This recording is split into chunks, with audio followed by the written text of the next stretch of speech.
Today, we're jumping into a project that wants to completely break down the classroom walls and rethink how we learn. It's called Project Beyond. And it all starts with a big question, one we should probably all be asking. Is the good old traditional classroom, is it really enough anymore? For getting kids ready for the world we live in today. So, what kicked this whole thing off? Well, some pretty eye-opening data. A study looked at 2 schools, and get this. In the Italian partner school, a whopping 85% of teachers were already taking their lessons outside. But then you look at the partner school in Turkey, and it's practically flipped. Over 68% of teachers there were not using outdoor activities at all. I mean, that's a massive gap, right? But it's also a massive opportunity. So you've got this challenge, this huge difference in teaching styles. And that's exactly what sparks the solution, bringing people together. An international collaboration to try and close that gap. And that solution has a name, Project Beyond. It's an acronym, of course, stands for Bringing Education, Yielding Outdoor New Directions. Basically, it's an 18-month, €60,000 Erasmus Plus project, and its mission is super clear. Connect the classroom to the real world. Okay, so how do you even begin to tackle something this big? Well, you put together a dream team, an international dream team, pulling in the unique skills and strengths from 3 countries, Italy, Turkey, and Greece. Leading the charge, you've got Italy. The school there, ICSG di Vittorio, they're the project coordinator, and for good reason. These guys are not new to the game. They have 20 years of experience doing exactly this, mixing nature and education. You can think of them as the seasoned veterans of the group. Next up, we have Turkey. The school Dört Eylül Ortaokulu brings a totally different but super important skill to the table. They're the digital storytelling experts. They're really good at using AI to create content, and they have a ton of experience with something called e-twinning projects, which is basically a cool way for schools all over Europe to collaborate online. And finally, completing this trio is an organization from Greece.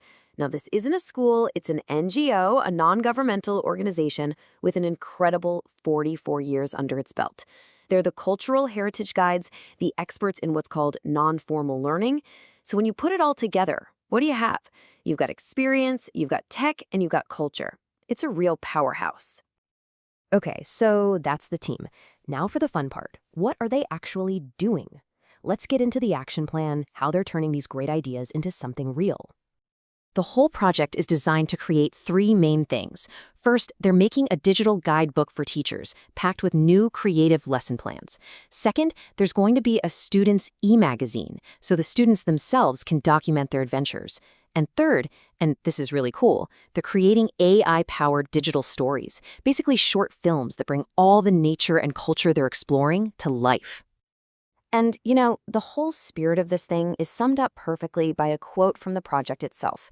They say they're going to bring together diverse experiences, perspectives, and expertise, and that this mix will significantly enhance the quality and creativity of what they produce. It's all about collaboration. So this isn't just a bunch of emails and Zoom calls. The whole 18-month journey is built around 3 major international trips. It all kicks off with teacher training in Greece. Then they head to Italy for a nature and heritage adventure. And they'll wrap things up in Turkey with an eco-digital exploration. Pretty amazing itinerary, right? And yeah, to be clear, these are not your typical stuffy conference or meetings. We are talking about real, hands-on adventures. I mean, they'll be exploring the breathtaking Meteora monasteries in Greece, wandering through the ancient Valley of the Temples in Italy, and even learning about geothermal energy in Turkey. And while they're doing all this, they'll be working together, creating things like digital maps and brand new lesson plans. Okay, that all sounds fantastic, but so what? What's the point of all this? Let's talk about the legacy of Project Beyond. What's the real long-term impact of taking the classroom outside? What we're really seeing here is a huge shift in thinking. It's about moving away from the old model, stuck in a classroom, led by the teacher, focused on a textbook, and it's moving towards something new, learning that's outdoors and digital, centered on the student, and focused on real experiences. It's not just about a change of location, it's about teaching kids how to think, not just what to memorize. And this project isn't just some rogue idea. It actually hits on a lot of the big priorities for education in Europe right now.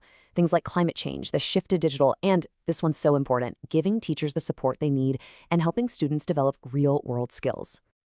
I want you to remember one number from all of this, 245. That number is so important. That's how many students who are facing some kind of disadvantage, whether it's physical, economic, or social, that's how many will be directly helped by this project.